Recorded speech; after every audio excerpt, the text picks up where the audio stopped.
The theme of this session is Global Tech Scene, which sounds very, very exciting. And congratulations to all of you for getting the seats. Today, it's a full house in offline setting, and I'm sure there are many who have joined us in online. In this session, we will be covering, as the title suggests, global tech scenes, some emerging trends and emerging new ecosystems. And one thing before we start that I should mention is that Mr. Murphy, who is the founder of Infosys, who were expected to join this session, couldn't due to his personal reasons beyond his control. But instead, we have Minami-san, who joined us at the very, very last minute in the maybe 2-hour short notice. Thank you. And we have a very diverse and talented list of panelists today. Dennis is now joining from Tel Aviv, Israel. He's leading the one of the largest VC fund there. He's also managing one of the largest in the world equity funding platform. And Michiko Kato is now with the Lubun Capital, which invests around the world into various sectors, including smart city, mobility, autonomous driving, AI, etc., etc. And we have Swimi, as I mentioned, who is the founder of a HR tech company called Visional that went public this April and doing amazing since the public debut. Thank you for the great return. Very symbiotic relationship. So let me start the session by asking some of the emerging trends that each of the panelists are seeing. The COVID-19, as you are aware, have both negative impact to the innovation, but also a lot of the positive impact. In many ways, it accelerated the tech adoption and innovation around the world. So let me start by asking Dennis, what are the new emerging tech trends that you are seeing in your region or in your capacity as a crowd equity platform that invests around the world?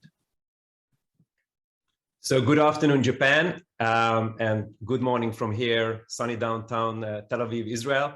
It's really an honor to be back at the G1. And Itsumo osabani natamasu, that's how far my Japanese goes.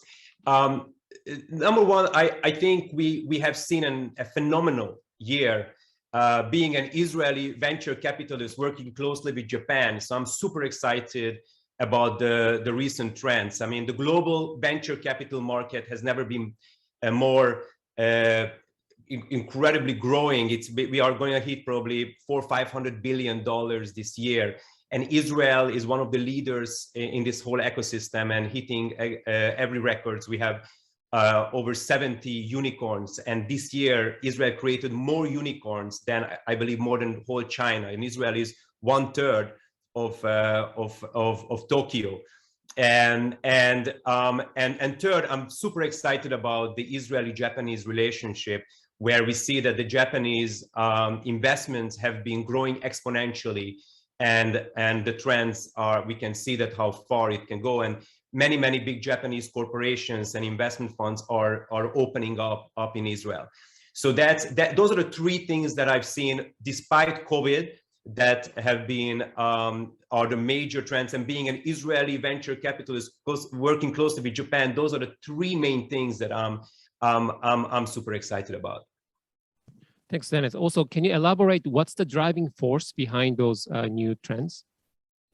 Sure. So, and getting back then to your question a little bit on also connecting this with COVID. So I think if we were sitting here 1.5 years ago, when at the beginning of the crisis, I think everybody would be guessing, will the recovery will be like a V shape, a very quick one, or a U shape, right? Slow, or it's going to be L, which means goes down and it won't come back. So, and I think the best the best way I've seen describing is a Y. I'm not sure which is the closest Japanese character to that, but Y, which is a V on top of an L. V meaning there were winners and there were really, unfortunately, losers, right? And V's like the Zooms and many of the big tech and the tech companies had an incredible growth. and then there are sectors that that just won't come back, unfortunately. And I'm not, and at the beginning everybody was talking about the medical and telemedicine, but I think we talk about almost every sector: automation, remote work, distance learning, home related activities, communication infrastructure. We see all of these trends, that all of these sectors are being COVID totally disrupt them. Okay, thank you, Dennis. And moving on to Michiko, the same question. What are the emerging trends that you're seeing? Sure. So I work at Woven Capital, which is an investment arm of a mobility company called Woven Planet. So leveraging our mobility backgrounds, we focus on themes like mobility and other enablers of mobility, such as AI, data analytics, smart cities, connectivities, and robotics and such. And in Japan, I think the automotive hardware manufacturing has been the core industry for the country for the past decades. But now we see, globally that the overall mobility industry is transforming into a much larger universe, combining software and hardware and service. And it's not like just automotive manufacturing. So that's why we define mobility in three ways: mobility of information, mobility of goods, and mobility of people. So the notion of mobility for us is very large compared to the mobility that people could usually imagine. And recent trend we see in mobility trends are more vehicles are connected. There's more shared mobility, autonomous technologies, and also there's another trend, decarbonization, electrification is another one that's, I believe, is going to become a huge, it's going to bring a huge breakthrough in the industry. And the impact of COVID-19, I think last year a lot of mobility startups suffered from COVID because people stopped going out and because of the lockdown, and people stopped moving and traveling and so on. But I think that impact was somewhat temporary. And I don't think that COVID has fundamentally changed the way we live and the way we move. So, but I think the COVID really accelerated the recent trend that we've been seeing already in the past, such as digitization, micro-mobility, and rapid expansion of e-commerce and last-mile delivery. So we're excited about the post-COVID world where such innovation is really happening and getting in place. Thank you. And also, can you maybe provide an example of the investment that you made, maybe the one that you shared this? Sure, yeah. We actually made an announcement on our follow-on investment in a company called Neuro, which is a robot taxi company for goods delivery. They deliver pizza and groceries and prescription from Walmart and from Domino's to their homes. And because of the COVID, instead of we go out to get pizza, we stay at home and wait for pizza to come to home. So we're so used to, online shopping and, foods delivery. So the demand on last mile delivery is really, rapidly expanding in the Bay Area, especially. So we're very excited about the trend happening for the post-COVID world in the last mile delivery. So in Bay Area, the robots are delivering pizza now. It's happening. It's happening, really? It's about to happen. Wow. And swimming, some of the new emerging trends that you're seeing. Great. So, I work in the kind of professional recruitment space. So we started in 2009 with a business called BizReach, which I hope that most of you use and register today to look for a new job. And it's been an interesting ride because we've transformed our company into a holding company where obviously the BizReach is the founding business, but we've gone into a lot of digital transformational businesses, such as logistics, cybersecurity, and we run one of the largest M&A online platforms with the succession problems or issues happening with us SMBs here in Japan. And with regards to the question, COVID, I thought that the beginning 18 months ago was going to be another Lehman shock. Lehman shock kind of collapsed the Japanese labor market and cut the movement or the liquidity of the labor market in half. So as we were preparing for the IPO, we were very afraid that our revenue would be cut in half with the BizReach business. But what actually happened, and this is very similar to what Dennis mentioned, is that it actually helped us because it polarized the economy into companies that were digitally enabled and that had businesses that were forward-looking. And to the other side was companies that were run poorly and analogly. And for example, department stores and e-commerce sites. To give you an easy example, in one industry, in the retail industry, you had e-commerce companies that were booming, and then you had offline retail stores like department stores that were going under, basically. And what that did to the labor market, which was very fascinating, it woke up a lot of people that were working at these traditional old-style analog companies, the established, well-known national brands. A lot of people that were working at these companies knew that they had a short future. And it was very much under the surface. It was actually more, I think it was more, I would say, emotional more than practical. But what COVID did was it woke them up. They realized that their companies were not going to last that long. Especially the younger, employees in their 20s, 30s, and even the 40s. And for the first time, the Japanese full-time employees working at these traditional companies, they started registering onto BizReach. They all started looking for other options in their career. For the first time, they were proactively trying to manage their careers. And I'm not really sure if you know this, but only 2.2% of Japanese full-time employees change jobs a year. 2.2%. Dennis, do you believe that? How does it compare to other countries? I'm not sure, but Google, Facebook, Amazon, the average tenure of an employee, full-time employee, is 2.3 years. So what? That's 20%, 25%, 30% changes in the entire workforce a year, right? So, this is kind of like the numbers that we're working with in this company or in this country. Maybe it's a company for that sake, Japan Inc.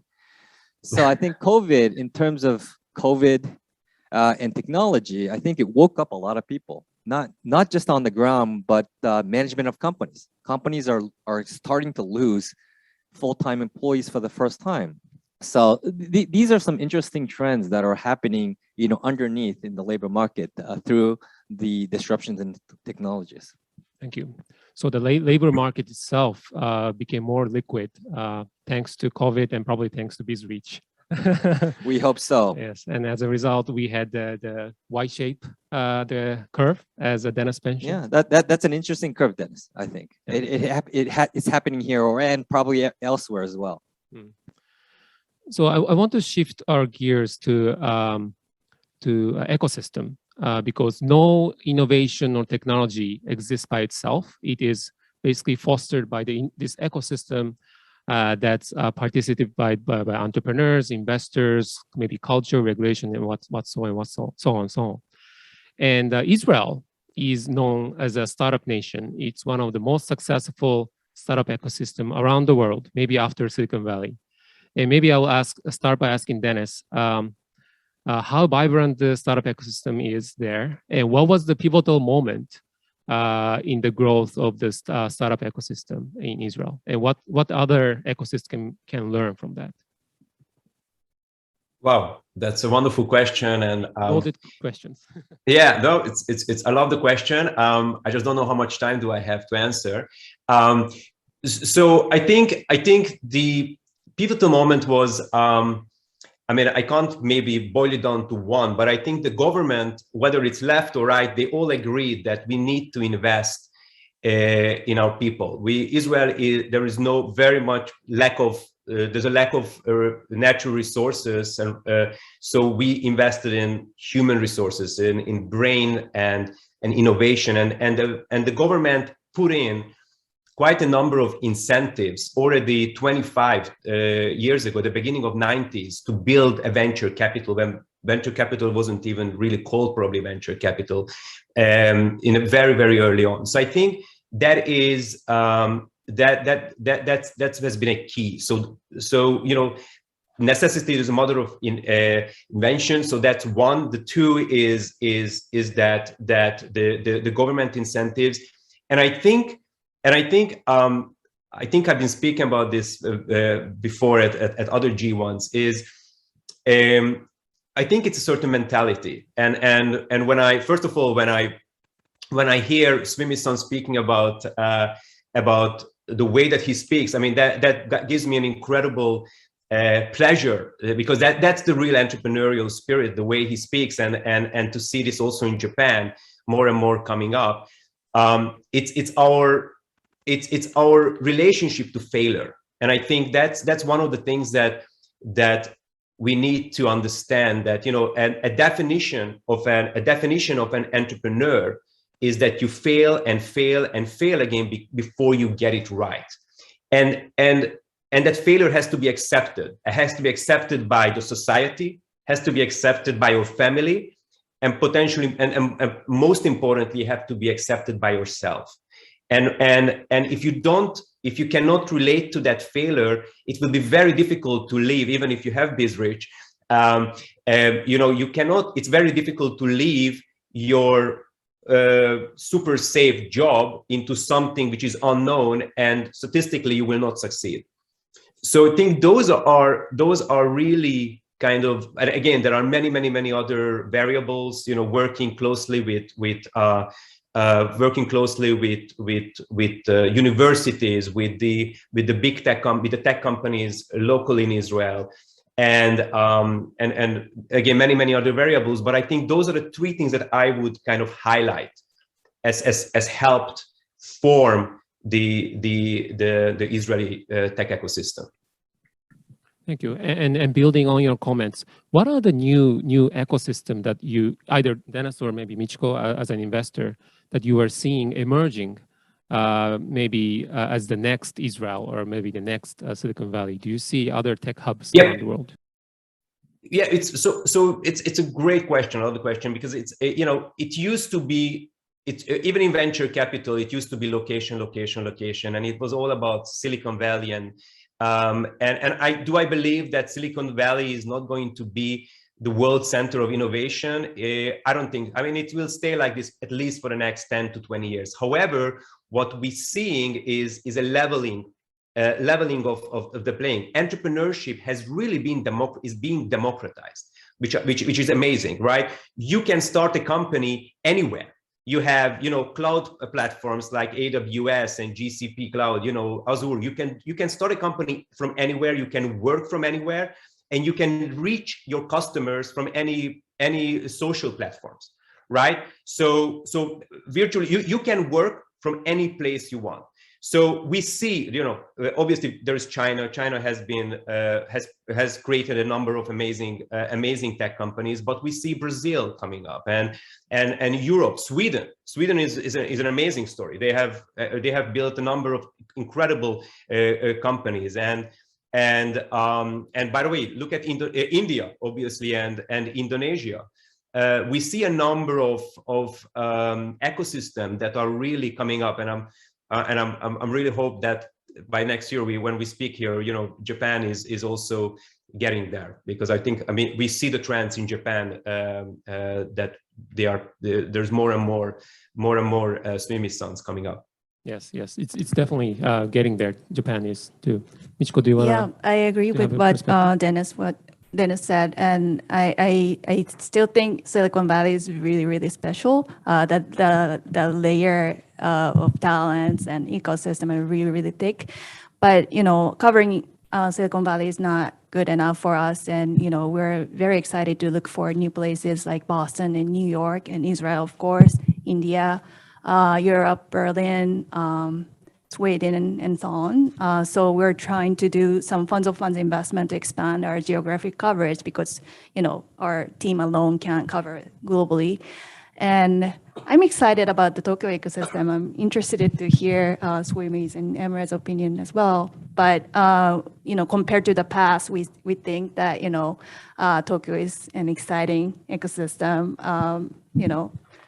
Place that we see a lot of innovation happening. So, what's your opinion on that? Emre, let me ask you the same question. I was moderating in the other session, so I'm just going to moderate this one as well. Yes. We are a VC fund that invests mostly into Japanese startups, and we've been doing this business for the past 26 years, and probably the past 2-3 years was very, very different from the previous 23 years or so.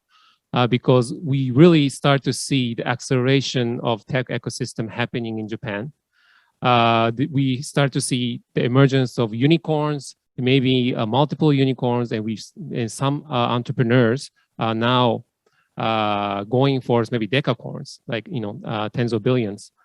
And also, in terms of the financial capital, there are a lot of players coming in, both from the domestic market. Also, we start to see top tier US VC funds investing in Japan, Chinese fund investing in Japan. So it's really a different environment compared to 2-3 years ago.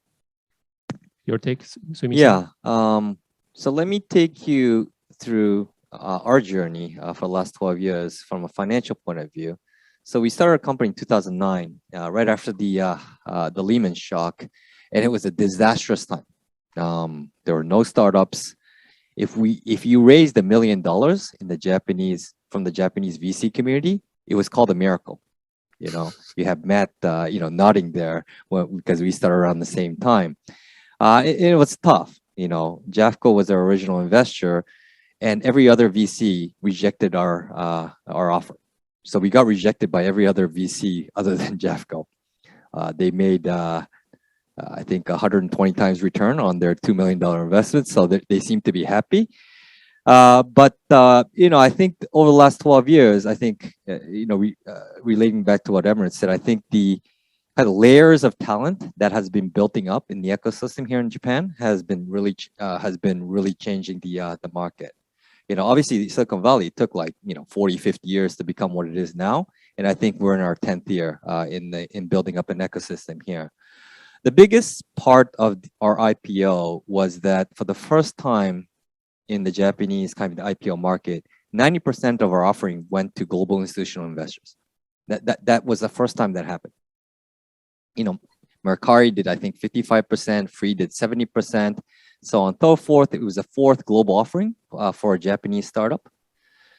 And it was an interesting experience because I started feeling that the global financial institutions have a very heated, I think, interest in the Japanese ecosystem. You had your Fidelities, you have your T Rows, Capital Group, which manages billions and billions of dollars. For the first time, they committed to an indication of interest, which is basically they committed 200 million to the IPO during the roadshow. They put their brand name on our IPO for the first time in Asia, meaning that they want to be heavy hitters here in the IPO market. And we had a lot of requests from public investors to do a pre-IPO investment. This was unheard of in the Japanese market 3-4 years ago. You have multiple, heavy-hitting global public investors wanting to invest in a pre-IPO round for startups. I mean, this may sound kind of normal for a global startup, but for the Japanese market, it's unheard of. And what this is going to be able to able to do is that it's going to allow startups to wait to go public.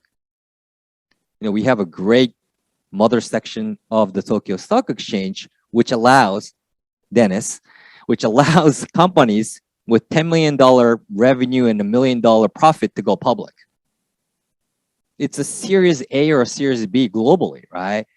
And, it has its pros and cons. It allows investors to get liquidity early, so on and so forth. But, going through this IPO process, it's a very tiring and structural process, which slows down a lot of things. I mean, that's why you see probably a lot of SPAC IPOs these days, But what I'm trying to get at is that Japanese startups are able to raise $50 million, $100 million, $150 million from these global financial institutions, which allows the IPO process to be delayed, which allows companies to invest heavily into high growth for the future, hiring a lot of people for the sake of BizReach. But I think this is the next wave that's happening on the ground in the Japanese startup market. Thank you. And also building on the Japanese ecosystem, we are seeing a great trends, but maybe one bottleneck, if I mention, might be the shortage of engineers. We have 70 plus active portfolio companies in our fund, but probably most of them, if not all, have experiences or difficulties hiring enough engineers, and they are building offshore engineering sites. And if this cannot be solved, it might be a really bottleneck for the ecosystem. As an entrepreneur, Suimi-san, do you experience this lack of engineering, and how do you solve this problem? I mean, I think lack of engineers is everywhere, right, Dennis? Yeah. Not just in Japan, Israel, Correct. US. It's absolutely. everywhere. I was just going to say that it's in Israel, Silicon Valley. It's an issue everywhere. It's not a Japanese issue. I think it's a global issue, and I think it's a good bottleneck to have. I mean, it's not a great bottleneck to have, but it means that basically, I think globally, digital transformation is happening, right? So in that sense, I think we're all in the same boat going forward. Obviously, it's a competitive advantage for a company. If you're able to hire the best people, I mean, that's a trait of a great entrepreneur, a great leader, to be able to hire the best people. So it's kind of a competition. It's a war for talent, especially for the engineering side. But how do we solve that problem going forward? I think it's a structural problem, both on the educational side and the issue of, I would say, in Japan, it's a social issue in the sense that people don't want to kind of retransform themselves, kind of like recurrent learning, right? I mean, I think if you look at, I was on a panel at G1 Global 3 years ago with a professor of economics at Yale, and he was telling me that for the first time in the history of Yale, there are more computer science majors than economics majors, right? So I think if you bring the market dynamics to a labor force, it allows people to kind of foresee what their true market value is going forward, and allows young people to kind of retrain themselves to become engineers or into professions that have higher values. So I think this issue of liquidity in the Japanese social market, it needs to be a little bit more disclosed. It needs to be a little bit more open in order for the transformation of the labor force to happen. Thank you. Dennis, do you have a comment on this war for talent and the ways to mitigate this the lack of engineering? I totally agree again with Suimi-san. It's a huge issue even in Israel. I think this. We see actually an interesting trends, because we see that when it comes to the traditional industries, and it was all about globalization and offshore and offshoring, outsourcing, and we've seen this in the last 2 generations, basically last 30 years, moving production outside, outsource, right? We see that this trend is actually reversing, right? Especially because with all the global supply chain issues, COVID, climate, etc. So we see that there is now kind of a re-insourcing, right, and re-onshoring, right, moving back all of these productions back closer to home, so that you can control it. So, by the way, that will also put a heavy weight on talent, but at the same time, what we see is that the tech world is going in the totally opposite direction. It's being more, as I mentioned, democratized and more global. I think, and I don't want to go into politics here. I know that we are recording, and then I may have to look for a job at BizReach if I say something. I have to join BizReach, and if I say something crazy here. But immigrants make the best entrepreneurs and engineers. So we need to work on immigration, letting in people and work and make it easier. And I think Israel is doing that now, by the way. But this is not just Israel. We see in Silicon Valley also. It's mainly first or second generation immigrants who really built most of the successful tech companies.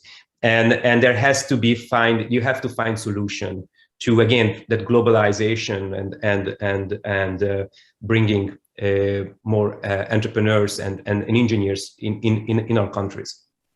Just out of curiosity, Dennis, right? I mean, I'm not too familiar about the situation in Israel, but does Israel, I mean, obviously, as you know, we don't have many immigrants here in Japan, right? Well, what's the situation in Israel? Do you have immigrants? Yeah, so Israel itself is a startup. We are 70 years old, 73 years old, right? So everybody is an immigrant, right? In a way, right? I'm an immigrant, right? So and there is a constant what we call aliyah when a Jew is returning to Israel, after 2,000 years, and they're coming back to Israel. So there is a constant inflow of, first of all, of Jews of the diaspora coming back to Israel, and they bring in really multidisciplinary skills, right? We used to say, that when Russian planes land in Israel, we used to say, if the person doesn't carry a violin box, then we know that he's a nuclear scientist, right? So it's either like a super musician or a scientist, right? And they add incredible strength to the system, but we still lack engineers. And I think that actually I've seen new initiatives that coming from the Israeli government that they want to enhance, that it makes it much easier, not just Jews, anyone to come into Israel. Thank you. I wanted to make an ample time for a Q&A. Maybe we will move on to the Q&A in the next 5-10 minutes or so. So for online participants, if you start typing the Q&A, we will bring them up soon. But before moving on, maybe I will ask the last question, which is about the future perspectives. What are the new technology that you are most excited about, or if you are going to make a tech prediction in the next 5-10 years, what would it be? And let me start by asking Michiko. That's a very difficult question to answer. Are we seeing the flying cars? Flying car, yeah. I'm a firm believer in the new type of mobility, so that's why I work here. But I am not in a position to make a technological prediction here, as I don't have an engineering background. But because of the COVID, I think we realized a lot of trends that we were talking about, and people don't need to move as much as we thought we had to. Like, we don't need to make a business trip every time. We can work remotely. Instead of we moving, like, goods, the movement of goods is the new trend. But at the same time, when we had to stay at home, and when we were prohibited to go out and go shopping, it was very, very painful. So I really realized that mobility is our fundamental desire, and we need to move for happiness, for well-being. So I think this really shapes the future of mobility, meaning that there's a lot diverse needs for the mobility services in the future, and so I'm not sure if I'm answering your question, but I think there's the huge transformation in the mobility sector for the next 10 years. And are we definitely seeing the autonomous car coming alive soon? I hope so. Yeah, that's what I hope, and I'm very excited about that. Okay. Soimi? It's an interesting question. I mean, and there's different ways to answer it. I saw this movie called The Matrix maybe 20 years ago. I think I was in school, I think. And, when I saw that movie, I had many dreams in my childhood that were very similar. I mean, what I'm seeing, what I'm touching, what I'm feeling, is this real? I mean, I was a kind of an interesting child, if you can understand through my statements, right? You know, I had a lot of daydreams because I had trouble listening to the teachers talk in class. So when I saw that movie, and when I think about the future, I think we're reaching a point where that's becoming a reality. Like I think Michiko talked about mobility. I mean, can we just sit on a couch and live our life and see the world and you know, finish our lives or continue our lives for that sake, you know, in that movie, in a virtual world. You know, as most of you know, Facebook just, you know, announced that they're changing their name to Meta, right? From the metaverse kind of word. You know, I think that's going to become a reality in the future. And that we're all going to be living in the virtual world, you know, and we're going to be living in the world of YouTube for that sake. You know, we're going to be communicating, we're going to be listening to each other, we're going to be learning off of each other from, you know, YouTube-like environments. And on the other side, in the short term, I think that's going to increase the value of real life interaction or live events for that sake. Because as you mentioned, Michiko, I think there's going to be more premium value towards human interaction. It's going to be polarized that way. A lot of our lives, or most of our lives, going to be virtual. But a very small section where we actually spend real money is going to be in the real world. So that's kind of like the world I foresee going forward. I mean, it's not going to happen overnight. It's not going to happen in 5-10 years, but in a good 30-50 year generational span, I think that polarization will happen sooner than you think. Okay, so we will have both the future mobility as well as the virtual world at the same time. Matrix is coming alive soon. And Dennis, what's going to be the future? So obviously, I think we have G1 always draws a very sophisticated audience. So I don't want to go into cliches and headlines. Definitely, you know, are we done with AI? No, it's the tip of the iceberg. You know, mobility, you know, it's tip of the iceberg, right? So we will see incredible challenge, incredible disruptions on these sectors. What kind of keeps me up, kind of, at night is, for example, now we just there's another conference happening while we are sitting here, which is in Glasgow, right, about climate, and I just want to give you an example what excites me. And it's usually what excites me is kind of in the intersection of convergence of two opposing trend lines, right? How they come together. And I think here tech has a huge opportunity. So if you read the headlines, everybody's speaking about net zero emissions, right? India is in 2070, you know, and Israel is in 2050, US and Saudi Arabia. Now all the countries are now committing to net zero emissions because it makes the headlines, right? But I think what people are, and these are amazing, great, right? We're talking about climate change. I mean, those who are, you know, just coming online now, right? But I mean, what we don't spend enough time on the transition, right? That how we in order to reach those goals, what are the intermediate, the immediate action items that we need to do? And those are really the things that I think will going to a lot of the inventions and the disruptions will focus on those, right? We cannot just get rid of oil.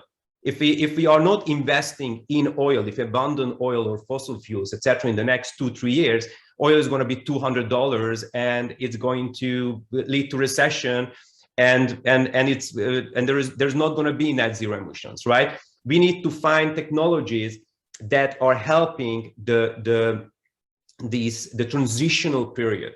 And I think that's where technology and tech and venture capital has a huge opportunity, because now everybody's talking about the goal, and there's a clear goal. I don't think there is any other industry in the world which has such an absolute clear goal where we want to get to, and such a blue ocean how we get there. And I think that area, anything in that area, is going to be super, super powerful in the next 20, 30 years.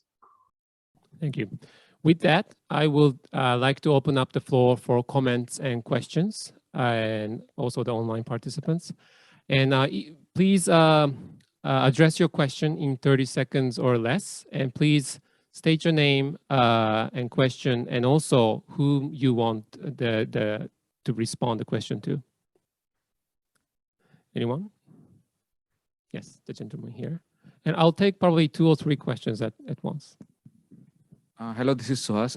Thank you, panelists, for the detailed explanation. My question is to all the panelists, but anybody can answer. Now this digital transformation, I think data is the center of all the digital transformation.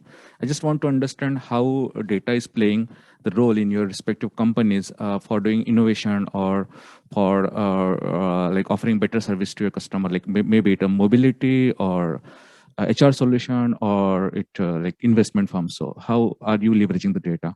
My background is from data analysis point of view, so I just want to understand a bit more about it. Thank you. Thank you. How the data affects their business. And also, maybe I'll take 1 or 2 more questions. Yes, over there. Hi, so, my name is Matthew Romain.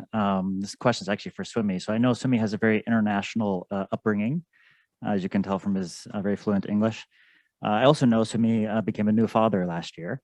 Since you have spent the past decade or so growing a career platform, I'm curious what kind of career advice you might provide or you're thinking about for your kid if they were maybe 20 years old now and entering the workforce, or where you think, what kind of advice you think you might be giving in 20 years for your child? Very interesting question. Thank you. So career advice for the kids. And maybe 1 more I'll take. Can I also take from the online or? We have 2 questions online. Okay, shall we take 1? Yes.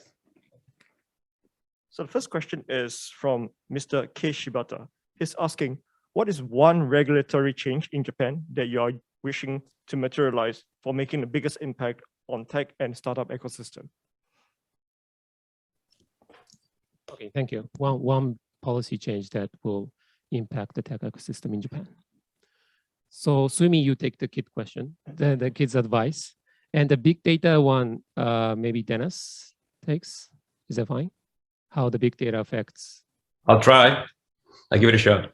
And the policy, maybe recommendation for Michiko. Okay, Dennis, do you want to start with the big data? How it affects the business? Yeah, sure. 100%, no question. Big data is one of probably the most, and AI, machine learning, big data, this whole areas of technologies are really absolutely disrupting every single industry, right? We are on our company. I mean, we have 250 portfolio companies, and we push them very, very hard. I think most of them naturally, automatically working already with data, but anybody who's not, we are pushing it very hard. And again, I'm excited about also that data already disrupted all the lowest hanging fruits, marketplaces and fintech, etc. But I think now they are coming down to a level to the more harder, heavy industries and agriculture. Look at this data. Can really help the whole supply chain of agriculture, for example. OurCrowd ourselves, we have 150,000 investors on the platform. And we are, as the trends go, we are looking to maybe have 150 million people. Everybody will invest in startups, and we need data. We analyze incredible amount of data. We set up actually in a data center, a data analytics, our R&D data center in UAE and in the US and in Israel, helping to analyze data. That so I think is not a question. It's a great question, and data is here to stay. And anybody who's missing it is not going to stay around for too long. Thanks. And Swimi? Let me answer Matt's question while answering the data question as well, right? I got a request from one of the ministries. I mean, I'm just going to give it away. Ministry of Education once, a couple of years ago, And they wanted to understand what kind of data I had and how that data could affect education. The explanation I gave was that, for example, education systems, exist in every country around the world. And, I grew up in Canada, went to school in the US, as well as going to public school here in Japan. And, actually went to a very Jewish university in the US. And I joined a very, I would say, with Michiko, we were working at Morgan Stanley with a lot of, the global communities, very diverse, but educational systems around the world are very similar structurally. Most of schools start at age 6 and end at 22, the higher education. And it's interesting why we live in a world that's very diverse and different, but the educational system structurally or from an architecture point of view are very similar. The answer is very easy. The best practice of education is very similar because the output of education is very similar for each country. The motivation and the reasoning of having an educational system in a country or an economy is the same. We all provide education to increase tax output. We use tax money to build educational systems to groom kids to pay more tax.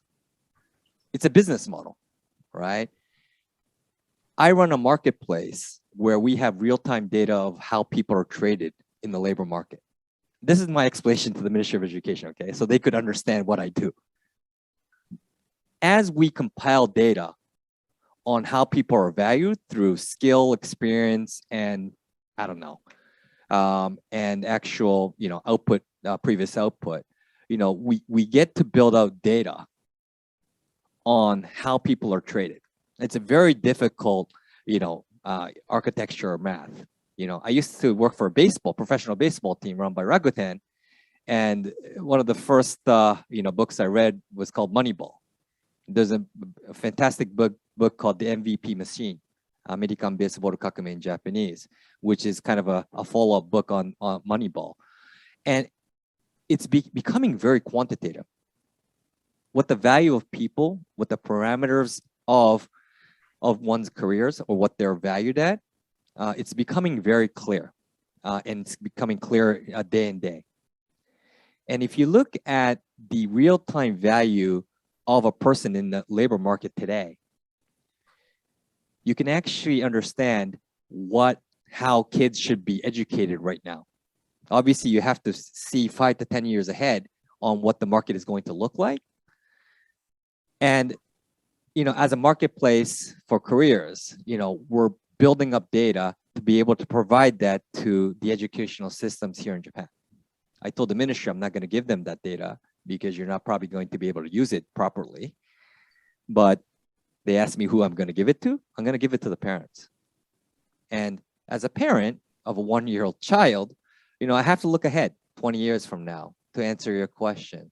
And the key factor that's probably not going to change is probably the topic today for this entire G1 Global, which is resilience and adversity. How to overcome that. And Matt, we've done that over the last 10, 12 years, right? But that's not going to change. And as Dennis said, entrepreneurship is being democratized globally. It's going to be a skill. It's going to be part of everybody involved, not just as an individual, but as a company itself. A company needs to be entrepreneurial because it needs to be constantly changing because we're living in a very volatile, uncertain world. Companies, the expiry date of each business model is getting shorter by day. The expiration date of each career that you have right now is getting shorter by day. And we need to be constantly changing. And if I were to teach my kid today, or if I were to preach a 20-year-old today, I just throw them into a third world country and tell him or her to survive. Live there for 3 years.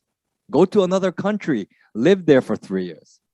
I think this is the best type of education or, an experience that you can give to any child, whether they're 1 or 20. Thank you for answering both questions and in a connected way. That was a great response. And Michiko? So if I can comment on one regulation to change the startup environment in Japan. So before joining Woven Capital, I used to work at the AI startup in Japan, and I was in charge of finance and HR and so on. And one challenge we had is the labor attendance management system in Japan. It's pretty rigid. Startup is not a 9-to-5 type of job. And, maybe it's related to the labor shortage, the engineer shortage here in Japan.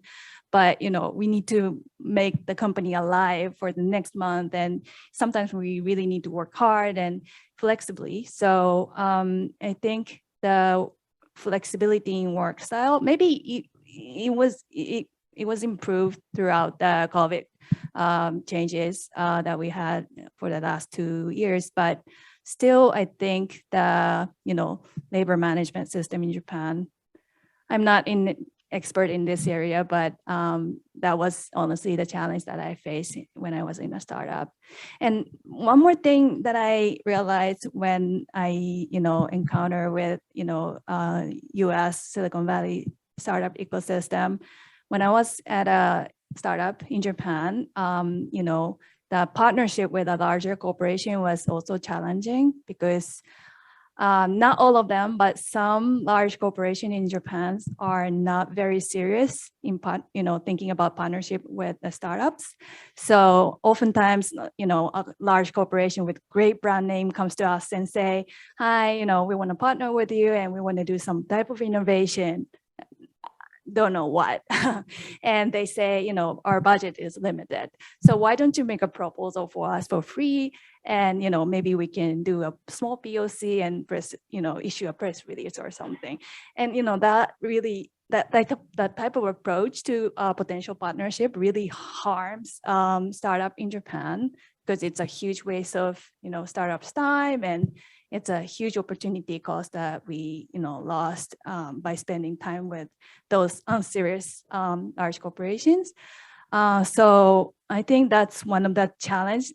Again, it doesn't apply to all the companies here, but I think I hear a lot of complaints like that from serious entrepreneurs here in Japan. So maybe it will be hard to regulate by laws or anything, but that's something that I think is a huge challenge that we are facing in Japan. Thank you. So regulation around employment as well as the corporate partnership was the key. Maybe I'll take 1 or 2 more questions before the final remarks by the panelists. Yes. Hello, and my question can be answered by either of you. So my name is Carola Japke and I work for Teijin. I have a 21-year-old daughter who is pretty much in the saving the world movement, and which is good. And what she is actually telling me is doing less, not more. So less consuming, less capitalism. And you as entrepreneurs, how do you see the future of capitalism? Will we have a new form of capitalism? And which one? Thank you.